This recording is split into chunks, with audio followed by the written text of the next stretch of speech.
because of probably ridership and heavy use, you get the most calls from? Stations, 125th Street.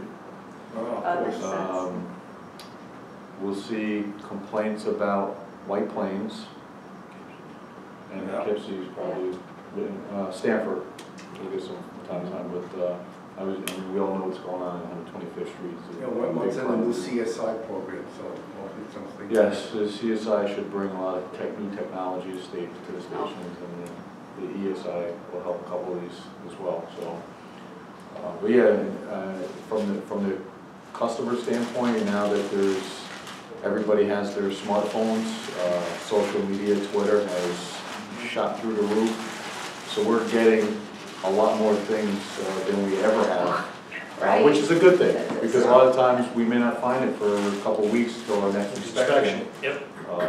So we get a lot of things in real time. So we are seeing numbers going up in certain things, as far as complaints or just notifications. But yeah, everybody has Twitter, so. So I have a question on 125th Street, and this is basically true confessions that you race up to the top of the stairs if you're running late.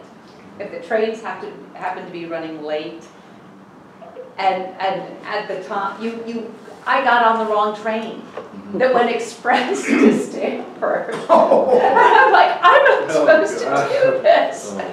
But because so many trains go through 125th Street, and thinking if there's I missed the announcement, exactly, and thinking, oh, if there's anything at the top of trains that can be digital that's telling you this train is, because the side said to Stanford, so I was thinking, well, of course, the New Haven, line trains are going to Stanford.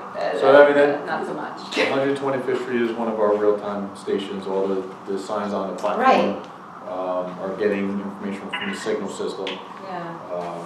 With the CSI project, there will be more information available on the platform. It's close to the stairs, so I'm thinking. Also on the platforms, there's 10 Daktronic signs per platform at 125th Street that have the next 3 trains. Oh, really? And then when the train pulls in, it hits a circuit in the rail, and it changes to the one train display, which is what you saw, which just said Stanford in big letters in the middle. And then it stops scrolling on the bottom.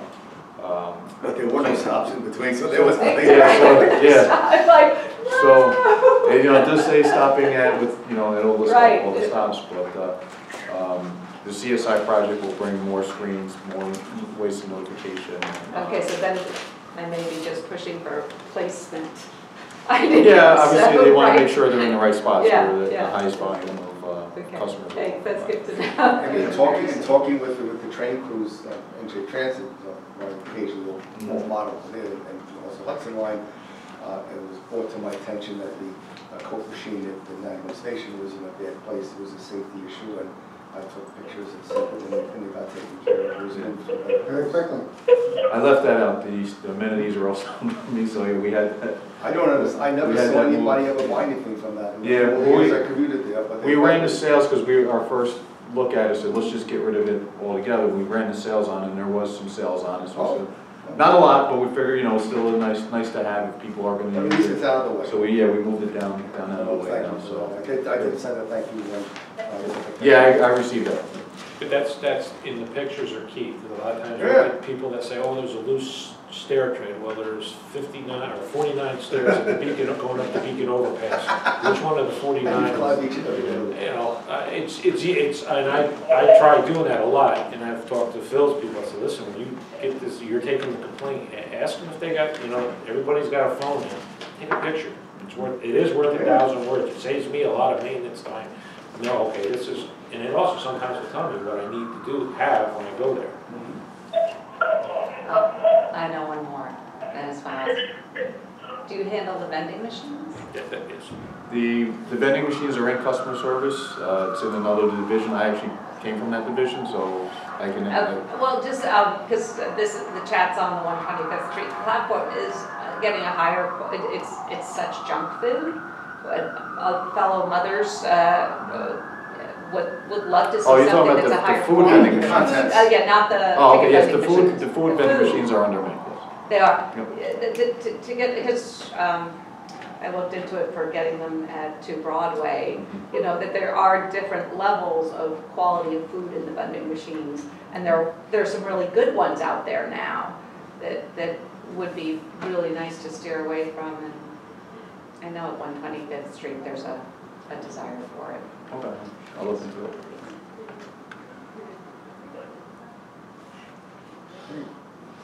You have any other questions here? Any questions on the phone? Bathrooms, do most or all of the stations have bathrooms? No, Very few. very few. So our stations where we have ticket sellers, we have 17 locations out in the field. They have bathrooms that may or may not be available to customers throughout the entire course of the day. Some, when the ticket seller leaves at 2 o'clock, they're required to lock the waiting room, so at that point, the restrooms will not be available. Outside of that, I think it's just the Cortland train station that has an unstaffed location that has a restroom. Peekskill used to be, there used to be a ticket office there. I think Tarrytown, you keep it open now till like after 11 o'clock? It's close to 11 o'clock, to AM or 10:30. PM? PM. Okay. When you do the net leases. And I'll tell you, that's greatly appreciated. Yeah, And the maintenance is under your, under the maintenance. much vandalism? 125th Street.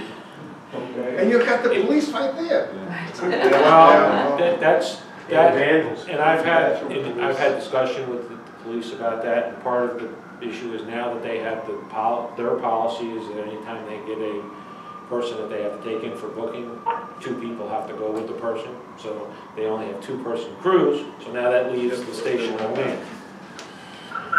And they're trying to work on it, but again, Yeah, that's- we actually just got word that they're increasing it to 4, so that when you do have to take somebody, there'll still be the 2 officers there. Okay. But we had City police or Metro North? Metro North, MTA, PD.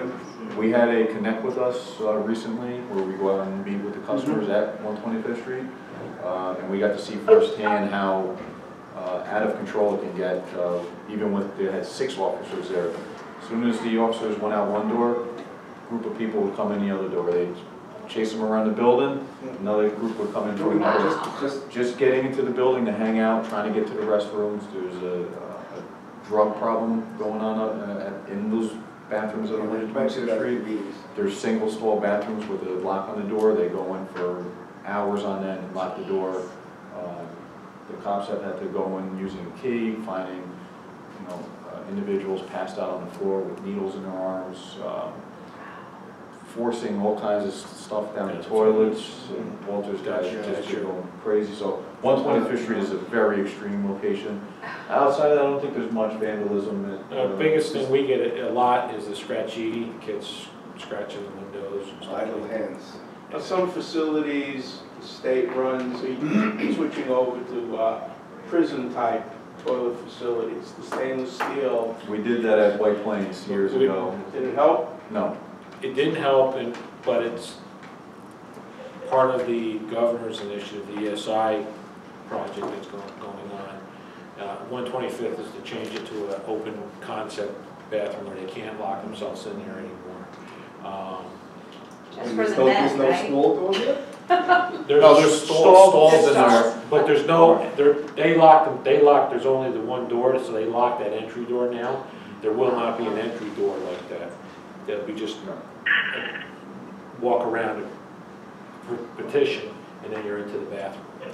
And the stalls will have, so you can see the feet, at least the feet on the floor. But the stainless steel, lack of a better word, commodes were designed for large not to Yes. get clogged. And you're saying that didn't really work out? Now, your guys just, 2 weeks ago, had to redo all the drainage at White Plains? White Plains, because of that, Wow. Really? yes. They've put everything down there. We have, you always have, the kid, vandalism of the kids, but White Plains and 125th are the biggest stations for vandalism from either the homeless or adults, yes. Interesting. On another topic, the pigeons and the June fleet. Do you deal with that at 125th Street? Yes, yes. So it just crossed my path the other day. In front of the station, In front of the station, on, yeah. right on the ground, Right, ground yeah. level. Yeah. We're waiting because there are some, there's several projects going on there. They're replacing the south stairs right now. I did emergency repairs a year ago and replaced half of the stairs, and now they're doing the permanent fix of them. So we can use the other set of stairs eventually? The Yes, platform? the ones that were there, The ones we all want to use. The ones that are closed off now They're will closed be, off. yeah, they'll be one's replaced. closed off. Oh, that's The great. 2-4 platform is closed off right now. They took it down, like I said, I had to do half of them because they were bad. When that'll be open, but there's two lighting projects. There's one around the facade of 125th Street, and then there's the one that's supposed to redo the artwork. And then, do you feel like you have, just the other day, Mylar was brought up as a good hindrance to pigeons, and I didn't know what methods, if you stick with the spikes or. The spikes, they're pretty smart birds. They learn how to walk on them. And we've tried the electric ones, and again, Have you heard the Mylar thing that scares them because it flows in the wind? It may not be strong. I haven't heard that. We actually did have a seagull problem up in New Haven, and we have this thing that sends out like a bang, like a gun, Oh, right, almost right, goes the off. sound. And that actually, so far, What's the ultimate solution? the netting is really the best. And to answer your question, one of his gentlemen has a contract for a netting. They install it, and I end up maintaining it. Yeah, because they even put holes in the netting, right? But they will, that area in front of 125th Yeah. Street is gonna happen once all the lighting, all the work is done there. No sense of putting it up and then the contractor coming in and Thanks. cutting it and ripping it open. Yeah, that's been a major, thing that we're doing now is these netting as much as we can. So we have our own contract now where we're going out, anytime we do a station rehab, the Walters guys are gonna come in and gonna paint, put new benches in, new lighting. We bring our contract. What is this, the material that's the netting? Is it a steel type of a netting? No, it's like a nylon. Really? Nylon. And It's it- pretty thick. Can they damage it? The birds can't, we have more damage done by people. Yeah, along Long Island, they have a lot of trouble with people thinking the birds ought to be able to go wherever they want, and they cut the nets. Right, so you'll see certain locations where Walters guys will go in and they clip them back together, so you'll see the locations where we have that problem, where it's been cut and we have to keep pulling back, there's metal clips on. City Island outdoor restaurants use an ingenious method of wires over the dining areas, which works, because I eat up there. Have you seen it, or know about it, want to take a look at it? I actually just saw it this summer, I was down in LBI, and I noticed they had all the lights, wires going every different direction above the outdoor seating, and I asked about it, because I didn't see any, there was only one or two that had lights on, and I was wondering what all the other wires were for, and they said that's what it was for. I don't know, how we could do something like that here, but it's, we could, Worth a look. Yeah. Take a day trip out to the last stop on the bus. You have all the outdoor restaurants. And I tell you, it works. All right. We have any other questions? And thank you for your time Thank you. here. It was very, very interesting. I learned a lot. I'm sure others have as well. And again, thank you. You have an email if anytime you have a question. You give it a call. Thank Please. you. It's great. Thanks for what you're doing.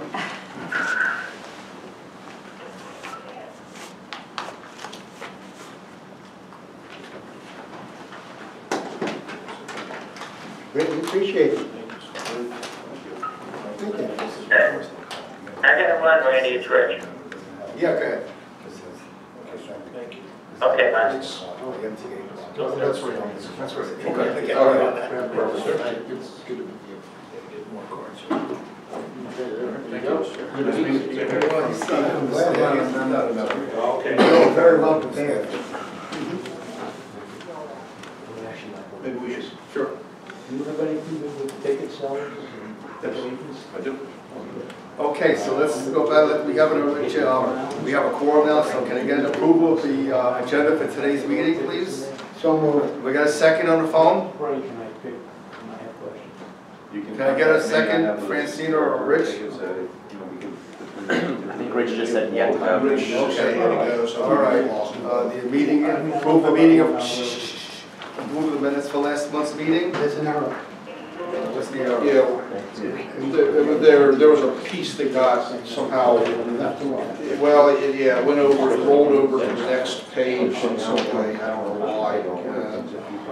But we'll fix it, it's a type of error, it's a piece that came out of one box and one didn't come out of one. I think we lost. Frank on the, I think we lost Frank's number. all right, that's a good addition. Lost him. All right, so the chair's report was given out. Are there any questions? Board report? Yeah, that would be you. That would be you, you're the member, unless you want me to start doing the, you know. No. You know, So far, why don't we turn that down? Just take that down, a few notches, in case we will leave it on, in case somebody comes back, but, you know. He was working at he's my counterpart, so we go over that. So I wasn't able to get on to the site before. The director's desk from here, yeah. I don't have the access to it.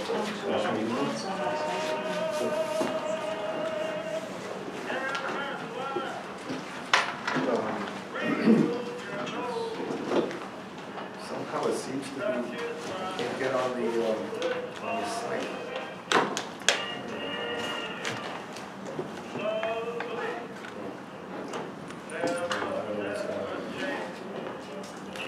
I mean, in fact, probably the biggest Metro North thing, Randy, if I can sort of throw in on this, seemed to be, you know, there was a lot of discussion of the customer communication stuff this month. And then there, you know, the occasion for it was a contract that's going to replace the big board at Grand Central. And then terminal displays too. It started replacing some terminal displays, but the terminal displays were more expensive than they thought they would be.